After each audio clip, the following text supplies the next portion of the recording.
আসসালামু আলাইকুম বন্ধুরা, কেমন আছো তোমরা? আজকে তোমাদের কাছে আবারও 3.2 তোমাদের উচ্চতর গণিত নবম দশম শ্রেণীর একটি গুরুত্বপূর্ণ উপপাদ্য বঙ্গগুপ্তের উপপাদ্যর আবারও একটি শর্ট ট্রিক্স নিয়ে চলে আসলাম।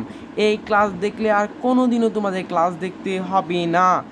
এবার আসো, প্রথমে বঙ্গগুপ্তের উপপাদ্যর কী যেন লেখা ছিল? বঙ্গগুপ্তের উপপাদ্যতে আগে তোমাদেরকে সাধারণ নির্বাচনটা বুঝতে হবে। সাধারণ নির্বাচন না বুঝলে তোমরা কিচ্ছুই বুঝতে পারবা না। তো আমরা এখন দেখো সাধারণ নির্বাচনটা আমরা একটু সুন্দর মতো দেখব। তিনি কি বলছেন? কোনো ত্রিভুজের দুইটি বাহুর অন্তর্গত আয়তক্ষেত্র, তাহলে কোনো একটা ত্রিভুজ, এই তো ধরো এটা একটা ত্রিভুজ এ বি সি, একটা ত্রিভুজের দুইটা বাহুর অন্তর্গত আয়ত। তাহলে ধরো এরকম আমরা দুটো আয়ত আঁকায় ফেললাম, এরকম এটা একটা বাহু নিয়েছিলাম, এটা একটা বাহু নিলাম, এ বি আর এসি। এটা দিয়ে ধরো আমরা এরকম একটা কিছু একটা আয়ত ধরে নাও আঁকালাম, বুঝছো? ধরো এটা এ বি আর এইটা হচ্ছে এসির সমান একটা বাহু। এরকম এই দুটো বাহু নিয়ে আমরা একটা আয়তক্ষেত্র আঁকালাম। এটাই ইনি বলছিলেন আয়তক্ষেত্র ওই ত্রিভুজের পরিবৃত্ত ব্যাস। তাহলে পরিবৃত্তের ব্যাস কত? পরিবৃত্তর ব্যাস এখানে এ পি। আমরা সব প্রত্যেকটা বুঝবো, বুঝছো? তাহলে ওই অন্তর্গত আয়ত আমরা কী কী দেখলাম? আমরা কী কী জানি? দৈর্ঘ্য ইন্টু প্রস্থ, তাই না? আয়তক্ষেত্রের ক্ষেত্রফল। তাহলে এখানে আমরা কী কী দেখতেছি? এটা আয়তক্ষেত্র, তাহলে এ বি ইন্টু এসি হবে কি হবে না? এই যে দেখো, এটাই ইনি প্রমাণ করতে বলছিলেন। তোমরা তাই পাশে লিখবা এ বি ইন্টু এসি। আমি শর্টকাট অবশ্যই বলে দিব, তার আগে একটু বেসিকটা নিজের ক্লিয়ার করে নাও। এ বি ইন্টু এসি লিখছো, ইকুয়াল দিবা, দিয়ে তিনি কি বলছিলেন? ওই ত্রিভুজের পরিবৃত্তের ব্যাস ইকুয়াল পরিবৃত্তের ব্যাস মানে কি? এপি। এপি হচ্ছে তার পরিবৃত্তের ব্যাস। তাহলে পরিবৃত্তের ব্যাস ইন্টু ওই ত্রিবাহুদ্বয়ের, তুমি ওই বাহুদ্বয়ের, ভালো করে বুঝবা, ওই বাহুদ্বয়ের সাধারণ বিন্দু থেকে ভূমির উপর অঙ্কিত লম্বের অন্তর্গত। অঙ্কিত লম্ব কত দেখো তো? বিসি, এটা হচ্ছে ভূমি, ভূমি থেকে লম্বটা কত? এডি না? তাহলে কি বুঝলা? একটা ত্রিভুজের দুইটা বাহু নিয়ে আমরা একটা আয়তক্ষেত্র আঁকালাম। তো আয়তক্ষেত্র আমরা এখানে লিখছি এ বি ইন্টু এসি, লেখা ইকুয়াল কি দিব? পরিবৃত্তের ব্যাস ইন্টু লম্ব। এবার তোমাকে তার আগে একটু উদ্দেশ্যটা বলে নিই। এনার উদ্দেশ্যটা কী ছিল? এনার উদ্দেশ্যটা ছিল ত্রিভুজ এবিসি এর দুইটি বাহু এ বি এবং এসি এর গুণফল এখানে ইকুয়াল, বুঝছো? ইকুয়াল পরিবৃত্তের ব্যাস ও লম্বের এ থেকে বিসি এর উপর লম্বের এডি এর গুণফলের সমান প্রমাণ করা। এইটাই হচ্ছে আসল কথা, যে দুইটা বাহু নিলা, দুইটা বাহুর গুণফল ইকুয়াল পরিবৃত্তের ব্যাস ইন্টু লম্বের গুণফল প্রমাণ করলে কাজ শেষ, বুঝছো? এবার এখানকার শর্টকাটটা একটু ভালো মতো বুঝে নাও। এখানকার শর্টকাটটা হচ্ছে বাম পাশের বাহু, তুমি যেইটা আঁকাবা, যেই ত্রিভুজটা আঁকাবা, এই ত্রিভুজটা তুমি এরকম করে আঁকায় নিবা। এরকম করে নেওয়ার পর এই দেখে তোমরা একটু আঁকায় একটু দেখে নিও। আমি কিন্তু এটা দেখাচ্ছি না, আমরা কিন্তু এটা একটু দেখাচ্ছি না, বুঝছো? আর দেখাচ্ছি না, তাই না? কি করবা? এই বাম পাশে যে বাহুটা থাকবে, বাম পাশের বাহু ইন্টু ডান পাশের বাহু, এই ডান পাশের একদম কোণার বাহু নিবা, বাম পাশের কোণার বাহু নিবা। বাম পাশের, এখানে একটা জিনিস লিখতে ভুলে গেছি, মানে শর্টকাট একটু ভালো মতো তোমাদের সুবিধা, কোণার বাহু নিবা, একদম বাম পাশের কোণার বাহু ইন্টু ডান পাশের, এখানেও তাহলে আমরা দিতে হবে কোণার বাহু। কোণার বাহুটা নিবা, এই তো একদম কর্নারে যে বাহুটা থাকবে, বাম পাশের কর্নারের বাহু আর ডান পাশের কর্নারের বাহু। তাহলে বাম পাশের কর্নারের বাহু কত? এ বি, এবং তাহলে ডান পাশের কর্নারের বাহুটা কত? এসি। ইকুয়াল কি দিবা? পরিবৃত্তের ব্যাস ইন্টু লম্ব। পরিবৃত্তের ব্যাস কত? এই মধ্য দিয়ে তোমরা কি জানো, এটাই হচ্ছে আমাদের সেই কেন্দ্রগামী যেই তাকে আমরা কি বলি? ব্যাস না? তাহলে এটাই কি ব্যাস না? পরিবৃত্তের ব্যাস। তো পরিবৃত্তের ব্যাস ইন্টু লম্ব, এই তো লম্ব তো চিহ্ন দিয়েই রাখছো, তাহলে লম্ব হবে এইটা, বুঝছো? আমাদের কি প্রমাণটা তোমরা বুঝছো? তো শর্টকাটটা তোমরা তুলে নাও, শর্টকাটই হচ্ছে হিসাব। এবার বিশেষ নির্বাচনে তোমরা কি দিবা? বিশেষ নির্বাচনে আমি শর্ট ট্রিক্স দুইটা জিনিস বলে দিব। প্রথমেই তোমরা ওইখানে লম্বটা দিয়ে দিবা। এখানে লম্বটা কি? এডি লম্ব। কার উপর? বিসি এর উপর এডি লম্ব। আর পরিবৃত্তের ব্যাস দিবা। লম্ব আর পরিবৃত্তের ব্যাস দিলেই বিশেষ নির্বাচন কমপ্লিট। বুঝছো? বিশেষ নির্বাচন একদমই কমপ্লিট।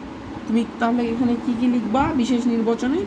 মনে করি এবিসি ত্রিভুজে বিসি এর উপর এডি লম্ব। আমি বলছি না, এই দুটো খালি মাথায় রাখবা।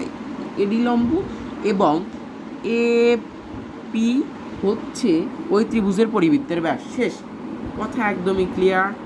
তোমরা খালি এই দুটো জিনিস মনে রাখবা, লম্ব আর পরিবৃত্তের ব্যাস। এইটাই হচ্ছে শর্ট ট্রিক্স। আমি কিন্তু সব শর্ট ট্রিক্সগুলো লাল কালি দিয়ে একটুখানি দেখাই দিচ্ছি, বক্স করে দিচ্ছি, তোমরা একটু বক্স করে নাও। আর আরেকটা কথা তোমাদের কাছে, তোমাদের যদি কোনো মতো আমি হেল্প করে থাকি তাহলে আমার পাশে থেকো। আমার চ্যানেলটি সাবস্ক্রাইব করে দিও এবং ভিডিওটি লাইক করে দিও। যত পারো তোমাদের বন্ধুদের কাছে, যাদের কাছে জ্যামিতি মুখস্থ ছাড়া কোনো কিছুই বিষয় না, সারাদিন গেলে মুখস্থ করে যাবে, তাদের জন্য আমি নিয়ে চলে এসেছি একটা অসাম একটা গ্রুপ ভিডিও, যে ভিডিওতে তুমি দেখতে পাবা কোনো মুখস্থ ছাড়াই বেসিক টু প্রো একদম সব কিছু শর্ট ট্রিক্স, জ্যামিতি আর মুখস্থ করতে হবে না। বুঝছো? তো এইখানে আমাদের বিশেষ নির্বাচন গেল। এবার অঙ্কন কি করবা জানো? অঙ্কন এই বিপি যোগ করবা। বিষয়টা কেমন ছিল? বিষয়টা ধরে নাও এরকম ছিল, এটা হচ্ছে এ বি ছিল, আর এইখান থেকে একটা ধরো এরকম একটা রশ্মি আসছে এ পি, তাই এই বিপি আমরা জাস্ট যোগ করে দিছি, এইটাই এখানে লিখছি। তাহলে এটা আবার শর্ট ট্রিক্স কীভাবে মনে রাখবা? এই বাম পাশের কর্নারের বাহু, এখানে আমি একটু লিখে দিই, কোণার বাহু, বাম পাশের কোণার বাহু কি? এবি। এবির সাথে কি যোগ করবা? এইখানে পরিবৃত্তের ব্যাসটা যোগ করে দেবো। পরিবৃত্তের ব্যাস এবি না, তাহলে এই দুটো যোগ করে দিলেই হয়ে যাবে। এইটা হচ্ছে আমাদের শর্ট ট্রিক্স। বুঝছো?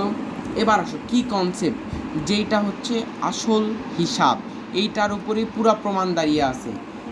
কি জিনিস? দুটি ত্রিভুজকে, কোন দুটা ত্রিভুজ?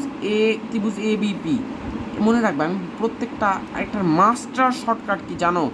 এই প্রমাণে তুমি সবসময় এই দুটা কর্নারের ত্রিভুজ নিয়ে কাজ করবা, এই দুটা কোণার ত্রিভুজ, এই সমকোণী ত্রিভুজ আর এই ত্রিভুজটা। বুঝছো? এই দুটা ত্রিভুজ নিয়েই তুমি কাজ করবা। তাই এ বিপি ও ত্রিভুজ এ ডিসি, এটা হচ্ছে বাম পাশের এই ছোট ত্রিভুজটা, আর ডান পাশের ছোট ত্রিভুজটাকে সদিশ কোণী যদি তোমরা প্রমাণ করতে পারো তাহলেই এটা প্রমাণ হয়ে গেছে। এবার আসো প্রমাণ তোমরা কি করবা? প্রমাণ তোমরা তো এইখান থেকে তোমরা কি বুঝতে পারতেছো? এবার প্রমাণটা শুরু করতেছি। প্রমাণটা ভালো মতো দেখবা। প্রমাণটা হচ্ছে, প্রথমেই লিখবা ত্রিভুজ এ বিপি ও এডিসি এর মধ্যে, এই বলছি না, এই কোণার দুটো ত্রিভুজ নিবা, ত্রিভুজ এ বিপি আর এডিসি এর মধ্যে A P B equal A C D. কেন?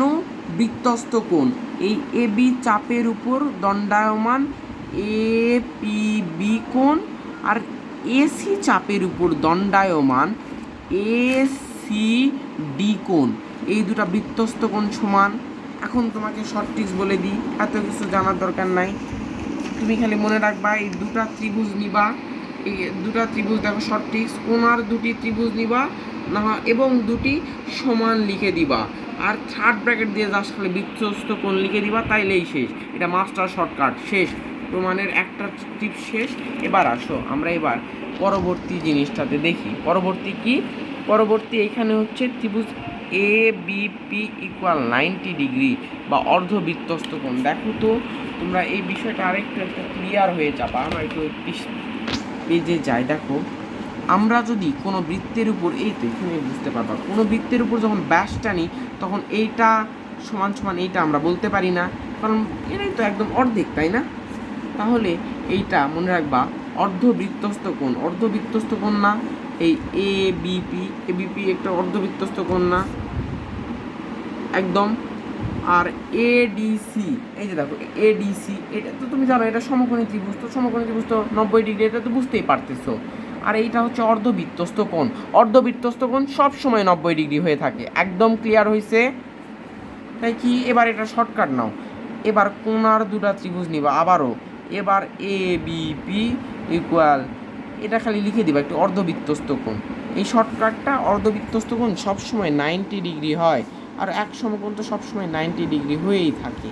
তো এই দুটা সমান বলবা। এবার শর্ট ট্রিক্স কি, কোণার আবার দুটা ত্রিভুজ নিবা, এ বি পি আর হচ্ছে এ ডি সি, নিয়ে জাস্ট ইকুয়াল বলে দিবা, শেষ। এবার বাকি আর কি থাকলো এই দুটার মধ্যে, আমরা কিন্তু এবার খালি বাকি থাকলো এই এ, আমরা কিন্তু বি নিয়েও, এই তো মধ্যে বি নিছি মানে বি কোণ দিয়েও কাজ করছি, আবার এইখানে আমরা পি নিছিলাম, তাহলে আমরা পি দিয়েও কিন্তু কাজ করে ফেলছি। তাহলে বাকি কি থাকে, বাকি থাকে শুধু এ, তাই না? বাকি থাকে শুধু এ। এই জন্য যদি দুটা কোণ সমান হয়ে যায়, দুটা কোণ সমান হয়ে গেলে পরবর্তী কোণ সমান হবে কি হবে না? অবশ্যই সমান হবে, এটা তো একদম ফিক্স, তাই না? এই জন্য আমরা লিখছি বিএপি ইকুয়াল অবশিষ্ট সিএডি কোণ, তাই না? লেখা যাবে কি যাবে না? তাহলে তিনটা কোণই যদি সমান হয়ে যায়, তাইলে আমরা ত্রিভুজটাকে কি সদিশকোণী বলতে পারবো কি পারবো না? সদিশকোণী বলতে পারবো। এবার তুমি দেখো এখানে দুটো আমরা ত্রিভুজ আমরা একদম একটু পাশাপাশি আঁকায় দিছি, এটা যদি আমরা এইভাবে বিভক্ত করি সোজা করে তোমাদের দিক করে একটা সুন্দর মতো আঁকায় নিবা, তাহলে এরকম পাবা। তাহলে এ বি তোমাদের তো আগের ভিডিওতেই বুঝাইছি সদিশকোণী ত্রিভুজ কি। সদিশকোণী ত্রিভুজ মানে যে কোণের অনুপাতগুলো সমান, একই দিককার বাহুর অনুপাতগুলো সমান হয়। তাহলে এই এ বি এই সাইডের বাহু, তাহলে এডিও এই সাইডের বাহু, তাহলে এ বি বাই এসি এডি লেখা, এ বি বাই এডি লেখা যাবে কি যাবে না?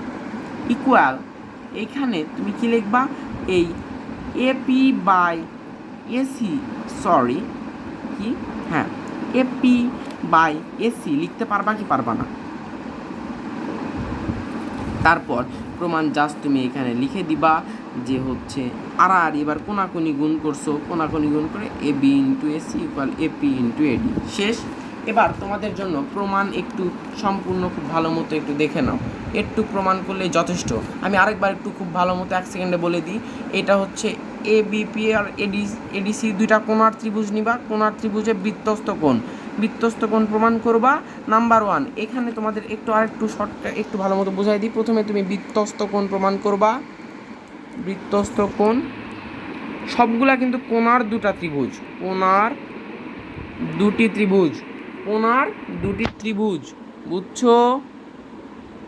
কোণার দুটি ত্রিভুজ নিয়ে আমাদের কিন্তু কথা হবে। বৃত্তস্থ কোণ প্রমাণ করবা, তারপর অর্ধবৃত্তস্থ কোণ, অর্ধবৃত্তস্থ কোণ ইকুয়াল সমকোণ প্রমাণ করবা, বুঝছো?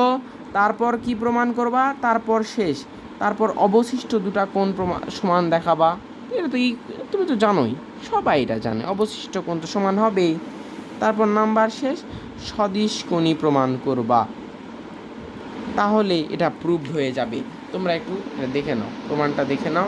আর এই তো দেখো কোণার দুটি ত্রিভুজ, এই কয়েকটা মনে রাখলে টলেমের উপপাদ্য একদম ইজি, একদম ইজি। তো বন্ধুরা ভালো থাকো তোমরা, আজকের ভিডিও এ পর্যন্ত। আসসালামু আলাইকুম রহমতুল্লাহ।